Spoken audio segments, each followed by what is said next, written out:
Welcome home to USA Global TV and Radio, a place where dreams take flight, with authentic storytelling, diverse perspectives and meaningful conversations, where global stories unite and bridges are built beyond all borders. Discover world-class education, entertainment, hope and inspiration. Together, we're building bridges worldwide. Subscribe to our channel, USA Global TV. Download our app, USA Global TV. Be our guest or join our team. Visit usaglobaltv.com. Thanks to our founder and executive producer, Dr. Jacqueline Kerbeck. Music score by Yeffy Tang from Cloud Road Music. Voiceover artist Mike Porter. Creative direction by Paul Garcia. USA Global TV and Radio, your home for global connection. All rights reserved. This video and its contents are the exclusive property of USA Global TV and Radio. Unauthorized use, duplication or redistribution in any form is strictly prohibited.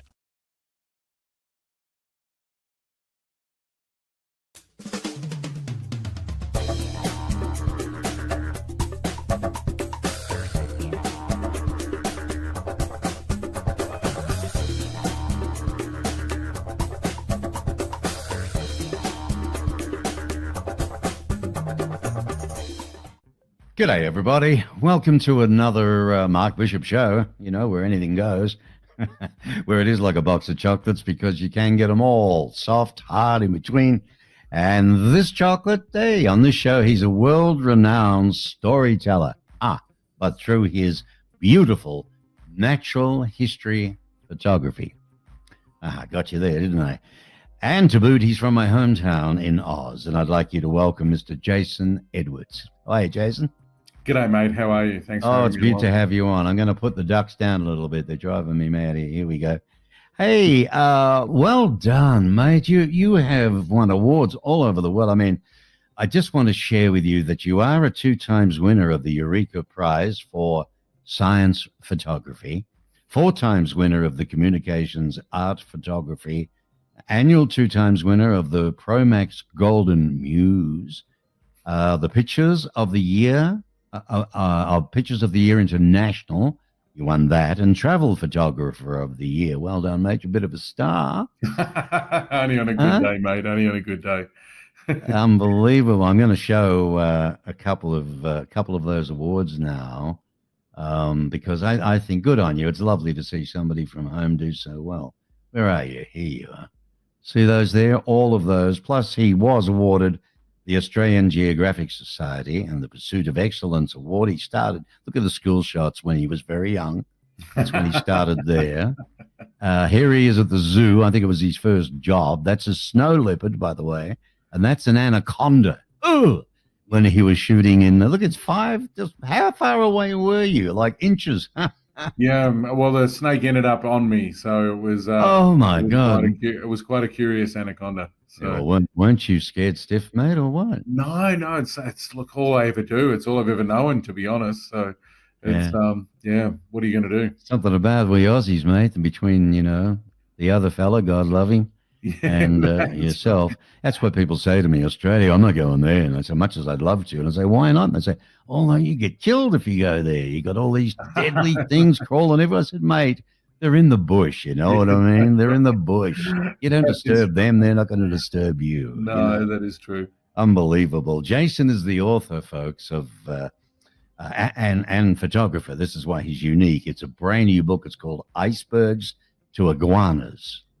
It gets you thinking, doesn't it? Icebergs, freezing bloody cold, right? To iguanas in the heat of somewhere. And the book cover and everything is going to be on my site, Mark Bishop Media. You're welcome to go and look at that, and you can have a good look because it's going to be around for a while. A large format series of books illustrating his National Geographic imagery.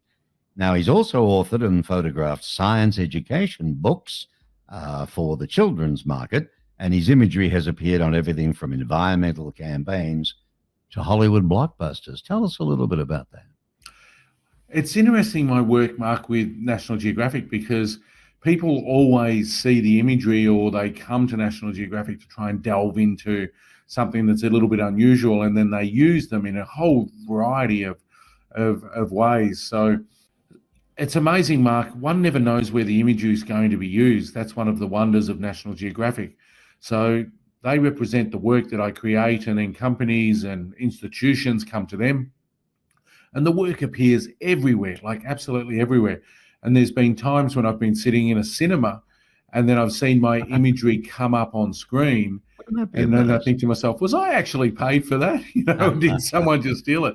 Right. I was in a Paul McCartney concert a couple of years back, and one of the songs he was playing, and the giant screens in the stadium had images that I had photographed of women in different parts of the world. Right. And I was sitting there going, wow, I recognize that shot and that shot and that shot. And so I called up National Geographic and said, hey, did Paul McCartney get a bunch of my images? They said, yeah, he loved your work. We dealt with his team directly. He chose them. I said, did I get paid well for that? And they said, no, we thought you'd be really excited about being on Paul McCartney's global tour. So we gave them a really good price. And I went, he's a billionaire. He can afford to pay full price. My word, he can. Yeah, I know what it's like with all the free interviews I do, buddy. Believe me. But did he show on then with his pictures that it was your work, your name? No, they didn't. That would piss me right off. I got to be honest with you, right? Yeah, Come on, I don't mind if you're not going to pay me, but at least promote me. Exactly, and it was a missed opportunity for National Geographic, I thought at the time, because normally my credit would be Jason Edwards, National Geographic, and then you're plugging Nat Geo.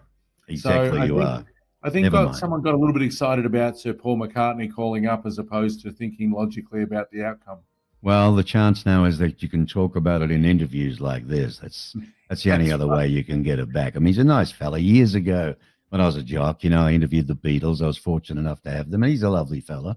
And he probably had no idea. He said, I just love those photos. Do what you got to do, and that might mean contact the guy, pay him, do whatever, but they didn't do it. Never mind.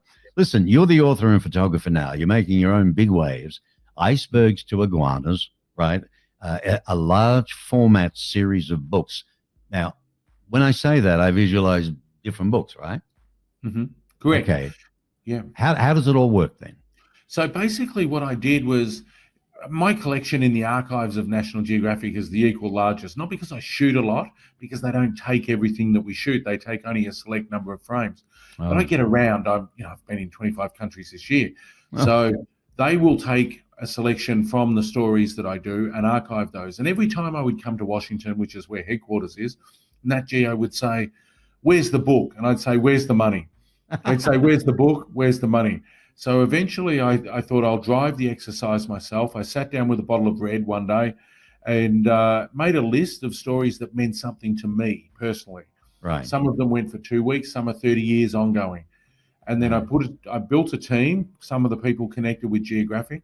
And then we started producing this book, and we decided to go down the storytelling path as opposed to, I guess, the 300 favorites, because how would you do that after 35 years on the road? And what we did was... It'd take you 30 years to figure them out. Well, 100%, and a lot more red.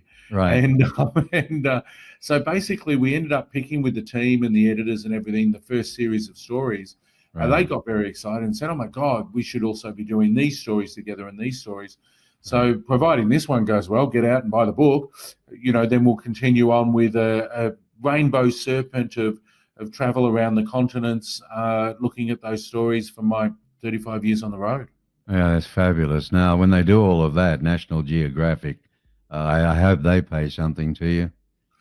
Well, at the moment, it's interesting because we're in a transition, of course, because Geographic's part of the Disney Corporation now. So they're at the moment they're redoing all the stores throughout the US and everything. So it's gone into bookstores, Barnes and Noble, Amazon, all your favorite bookstores.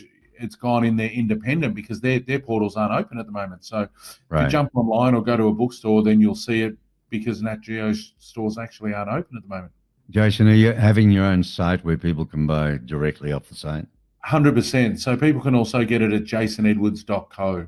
So just my name, .co for company. Yep. Okay. jasonedwards.co. So you just need to make sure when you put in .co that the internet doesn't default to .com. If I whack this up, mate, they can actually make sure they get the spelling right as well. For sure. But there's an order page there as well. And if people get it through the website, the shipping has to come to Australia, but I'll dedicate or sign it for you if that's of interest. Oh, lovely. There you go, right? JasonEdwards.co, C-O, not Correct. .com or .net or Yeah, .ai. that's right. .go, that's the one. Go. And by the way, I never do this much, but folks, you can contact me and email me. I'm trying to build the channel. I'm trying to get really good, interesting people to interview. It's like a box of chocolates. You know that. I steal that old cliche because it's true. And that's the reality. And we've had some very interesting people on. The last one spiked. It went up to 11,000 views. But I got a long way to go because it's tough here, Jason, to get sponsorship. Welcome to America, you know. Yes. Yeah. Particularly when you're just a little Aussie battler, you know what I mean? That's right. But they told me if I can, I got to get up to 200,000 views before I can get a national sponsor, you know. So yes. Yeah. So there well, we you'll go. get there, mate. It's I hope so. One day, you never know. Now, I want to talk about your storytelling in dozens of countries. I mean, you're a married man, you've got children, 25 countries, I think you mentioned. Just this year. You must be away 11 months of the year, mate.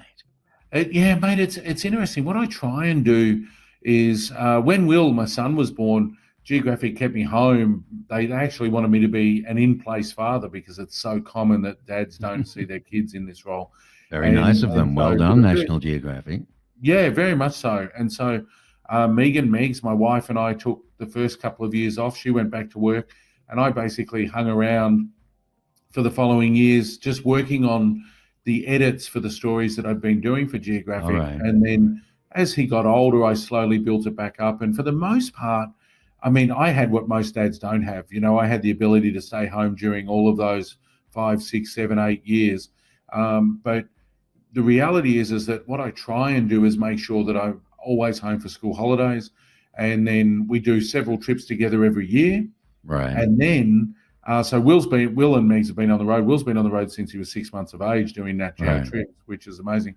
Do you take him on your jobs? I mean, you know, for him to experience it's like Steve Irwin and his boy, remember? Yeah, 100%. So Will and Megs have been to Antarctica and New Guinea and wow, what an education for the child. Mate, best education he can get. Never mind 100%. Melbourne grammar. Yeah, that's right. It's travel, man. Travel, right? Travel's the thing. Particularly with what you do, I'll give you that. I mean, you've been at the forefront of natural history photography for more than 3 decades now, and your image portfolio ranks, among the largest of any photographer in the Society's long history. How about that? Yeah. I mean, you've appeared in hundreds of publications, not just National Geographic magazine, but BBC Wildlife, Australian Geographic, Sports Illustrated, Condé Nast Traveller, and The New Yorker. Yeah. Credit where it's due, my friend. Well done. Thank you. Thanks, buddy. Cheers. And that's the thing too with that. Sometimes you don't even realize the work is out there until people come to you and say, "Oh my God, we were here." And with with some of the TV work I do for National Geographic, I was in Madagascar once, and I hear this French lady yell out, "Oh my God, that's Jason Edwards!" And this couple of girls ran out of the jungle. And I'm sitting there photographing this lemur in Madagascar. And my team that was with me went, "That must make you feel pretty good." And I sort of went, "Well, it's nice to know the work's getting out there." So, And she was, again, French, did you say? She was French, and that always works well. So there you go, man. Not just Aussies, all over the world. No, that's right. And you're not even a major, Bond superstar or anything when it comes to movies. That's right. Well, it's hard to replace Daniel Craig, but I'd give it a crack. Well, you're based in my hometown, Melbourne, right? In Australia. So, folks, that's called a Mexican down south. You know what I mean? But look at the map of Australia, all right? Then you've got New South Wales, and then you've got Queensland. They're banana vendors. Correct. Exactly. I tell you what, I miss the old Melbourne, mate. I'm a Tiger supporter. I was there for, I've been back in the States 12 years now in Arizona. But I miss the MCG and Young and Jackson's on the corner and the railway station. Lots of Melbourne and the green trees. And we have beautiful weather here in Tucson. Don't get me wrong. But, man, Football, meat pies, kangaroos, and holding cars. Cars, that's exactly right, mate. You've got a voice for radio, mate. I'll tell you. Thanks very much. Thanks for I appreciate that. It's interesting, Mark, is that I live in Carlton, so I'm not a Blues supporter. I'm a Bombers supporter. Yeah, I watched all the finals. I get Apple TV here in the States, purely to watch all the footy every night with my wife. Thank God she likes Aussie rules football. I was at that game where they bump it. No. They stand on a guy's shoulder and they take a mark. That's Australian rules football. That's exactly it's right. Funny, it's called football. They kick the thing. That's right, without the padding. Have you ever taken your boy to an American game here at Gridiron? No, we've not had that opportunity. And, baseball, maybe baseball. No, the interesting thing with Will and I is that Will was here doing NASA for a few weeks with school last year, and we weren't here at the same time. We overlapped, so we've never actually, even though he's been here and I've been here many times, we've been up rivers with headhunters in New Guinea, but we've never been in the States together. So. But it's interesting though what you say about Melbourne, mate, because as you know, it's a very livable city, and living in Carlton, for those listening, both Richmond and Carlton that we're talking about, or Carlton North technically for me, these are very inner city suburbs surrounded by restaurants and parks and everything. So when you live there, you don't need to go anywhere else because everything is where you are. So I might do 1 million kilometres in a year, but when I get home, it's all walking. It's amazing. And I share that with people because very cosmopolitan, immigrants everywhere. At the end of the day, with what's going on in the States at the moment, but everybody is settled in, works together, and so on. Otherwise, you're out. It's That's that right, simple. Behave yourself or you're out. Yeah, and we don't have that. We don't have that tolerance that. It's unbelievable. But Carlton, where he's from, this fella, famous guy, they're all the Italian restaurants in the suburbs of Carlton. So if you felt like Italian, off you go to Carlton. You come over here to Fitzroy, and now we've got a Vietnamese and some of the other beautiful countries of the world and their food, the ones you never get fat on. You know what I mean? Well, I have an issue with carbs, Mark. It's like I train every day, but I do love the pasta in Carlton. There is no two ways about it. And so much so, mate, I'm on the road so much, that I have what we call a bump-in meal.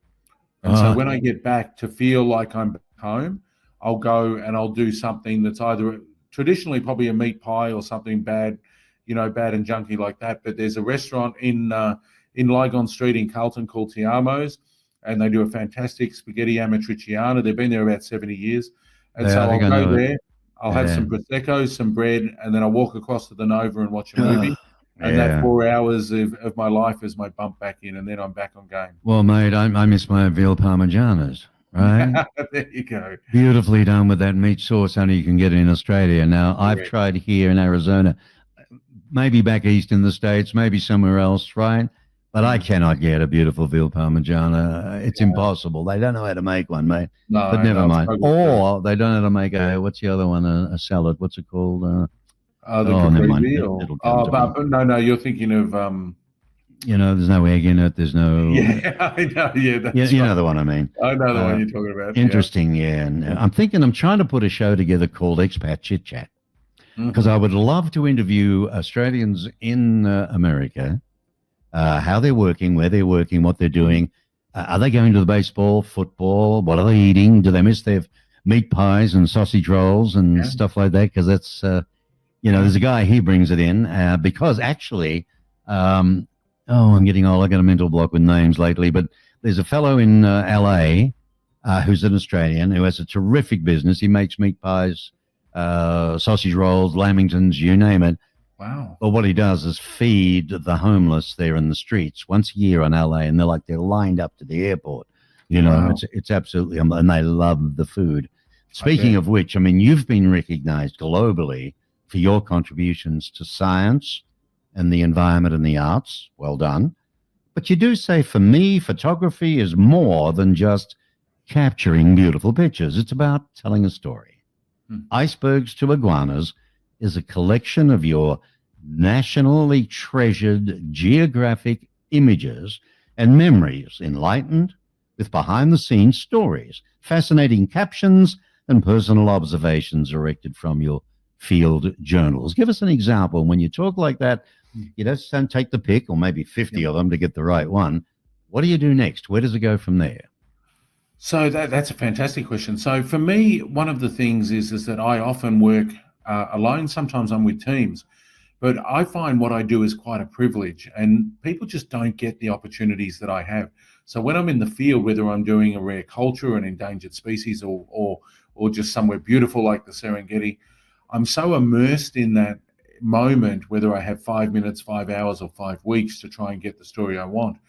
I'm very, very, very aware that work has to come back to an audience I will never meet, to people, to school children, to adults, to people who are midlife or elderly.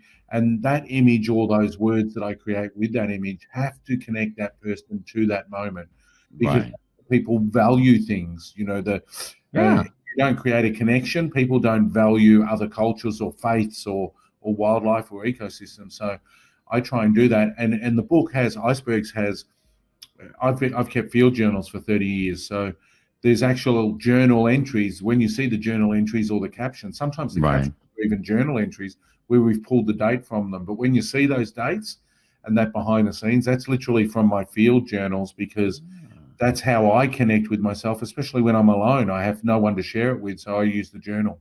Right. Well, maybe you can turn that into some sort of video later. Yeah, well, potentially. It was quite cathartic going back through, looking through the archives without at that point the intention of doing multiple books, and looking at the imagery and seeing that change in style and perception that I had. And you would know in your career, the way you see things when you're 20 is not how you see them when you're 30 or 40. Boy. and not only did the words in my journals change, but how I saw the story change. Right. Sometimes how I photographed change as I matured. And so that was, when I read some of the things, I said to my wife, Megan, I said, wow, if you read this out of context, it would sound really bad. But the context is maybe I've been embedded in some industrial town doing shipbreaking for 2 years. Yes. And I'm sick to death of people robbing me blind, sick to death of, because I'm white, I'm paying 20 times what I should be paying, even though I'm experienced in the field. Right. And it's hard to watch people injured and dying and doing all these terrible things, whilst I really have to be objective. So you read the journal entry and you think, wow, that sounds not all that positive. But again, that the life experience of being alone in those environments. I've done stories on HIV in children in Uganda when the pandemic was there for HIV. Oh, that'd be heartbreaking, right? They're tough subjects. So the journal becomes the portal through which I communicate to myself and detox. But if someone was to read it without looking at the images or taking it from a humanistic perspective, they might think that, wow, that sounds a bit odd, but you have to look at it in the holistic. And that's the nice thing about the book. It was written from the first person, so it gave me an opportunity to reflect on some of these things. Well, there you go. And now you've already mentioned that one can buy the book Icebergs to Iguanas off your own site.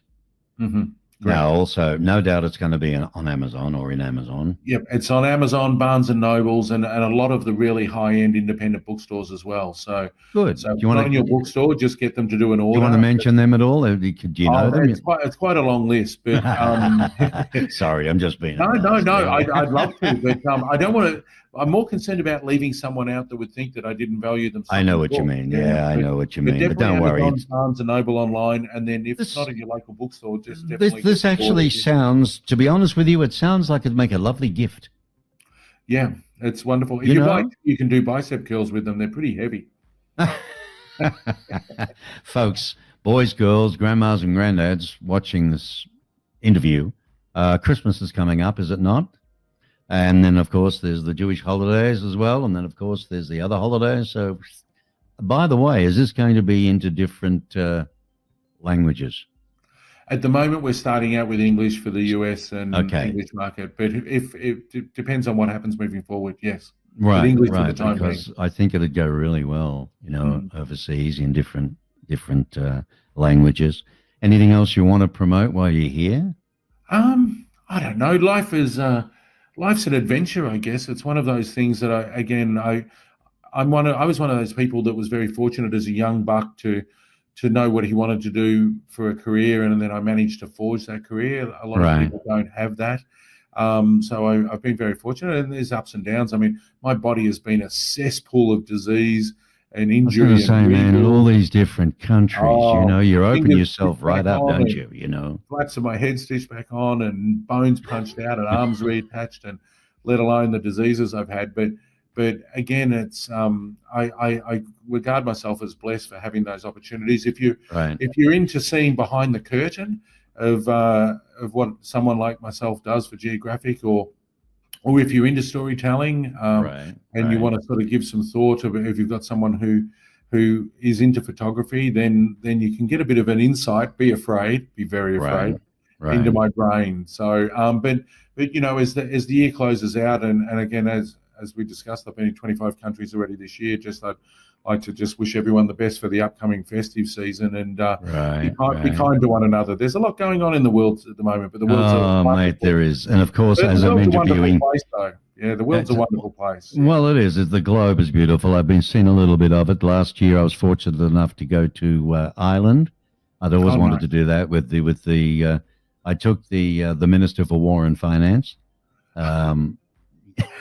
The viewers are saying, "What the hell's he talking about?" That's the missus, the Minister for War and Finance. Make it easy for you. She's the cheese and kisses. That's right. That's exactly right. That's another Aussie little play around. Okay, that's right. More where's the cheese and kisses, mate? Isn't she coming? We had a blue. Oh, all right. Megan. Right? Megan, yeah. That's your cheese and kisses, the Megan. It is, yes. What does she do then? What's her career? So she works in the corporate sector. She has a role where she liaises between a British corporation and Amazon, actually. And so she's in that kind of role that has a lot of pressure and lots of numbers. Right. And it's funny because if we ever have to go to a bank, the bank says, "Jace, we love you. We love you saving the planet. We love what you do. We think you're amazing. You make us look good, but we love her more because we understand her. She turns up every day to work, doesn't disappear for months on end, and she doesn't have green things crawling out of the side of her face." So, my God! So there you go, eh? She's an amazing lady, and we make it work. And as I said, it's one of those things people are probably wondering. It's one of those things when I come home, it's 150,000% family, and it's food and wine and entertainment and time. But then I go and she gets the bed back to herself, and she loves that. So, right. And then you set the private detectives on her to make sure she's being a good girl, huh? Well, mate, I've got to be honest with you, Mark. My son's about 6'2". He looks like a Norwegian god, and I'm pretty sure there's a fireman at the local station that looks exactly like him. And that's sounds like a great centre half forward. Get the Tigers to recruit him. Unbelievable. I'm sitting here watching this year. My heart's in my mouth. This poor new coach has come in, right? He used to play with Melbourne, Uze. Reminds me of the drink, remember? Yeah, that's right. Yeah. Anyway, supposedly a good coach. Okay. Yeah. The poor devil comes in and he loses 6 of our stars straight off the bat with retirement. And they were all in the premiership sides of the last 3 premierships. Correct. And it took 30 years to get that. Now, God knows how long. At least I got my mom to one of them, God love her. But the point is, before she passed at 58 with cancer, but the point is now he can only get recruits, bunch of kids. And he's got to start building the whole club again from scratch. It'll be interesting, and I don't mind somebody else winning with Collingwood. You know what I mean? Yeah, anything but Collingwood, mate. Anything but Collingwood. I know. My office is in Collingwood, and I go there every day just going, "What will I see today?" Yeah. Well, the Blues have got just as bad. I mean, your followers are fanatics now, I tell you. Yeah, that is true. Yeah. Dear. Jason Edwards, ladies and gentlemen. Look, he's an extreme talent, a lovely guy, and actually he's an Aussie, you know what I mean? Americans love Australians. When they visit Australia, we tend to treat them like gods, and welcome them in our homes and everything else, and we've had a great rapport.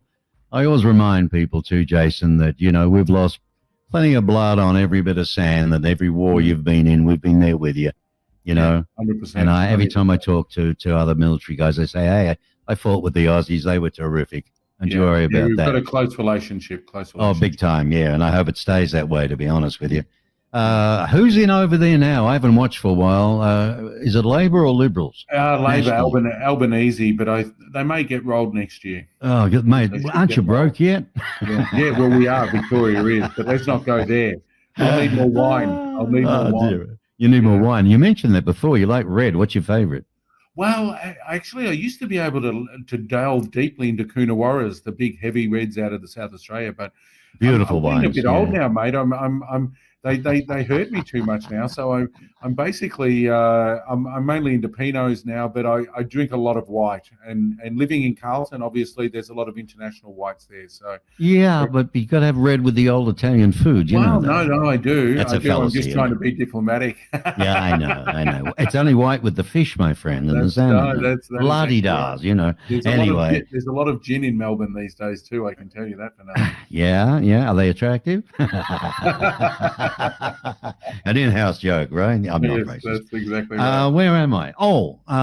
We're saying goodbye. Okay, it's been a pleasure. I've had a ball, mate. You're the first Aussie I've interviewed, and it's been a lot of fun. But congrats to what you're doing. I hope the book sells 1 million. You're in a lot of good causes as well. I know you donate, and the more it sells, the better. But it's a beautiful gift. I see it as a gift for someone to buy who may not even be into, Natural Geographic and all that sort of thing, but their children could be, and you'd be surprised who would, when you see the stuff in these books. I'm telling you. Alrighty, and it's called again Icebergs to Iguanas. Iguana, they're a beautiful. Have you held one and everything? Yeah, I have. Yeah. There's many species, and they're like mini dinosaurs. Oh, there are, right. Yeah, there's a lot of interesting ones. But, okay. And Mark, thank you, mate. You don't have one as a pet or anything, do you? No, I don't. No. It's but mate, thank you for having me, because I've been pushing pretty hard the last few months. So it's Aussie accents have been few and far between for me. So it's been good it's good, mate. You've made my month. It's been good. I best all the very, very best, mate. Okay. Thank you, mate. Thank you. All right, you got it.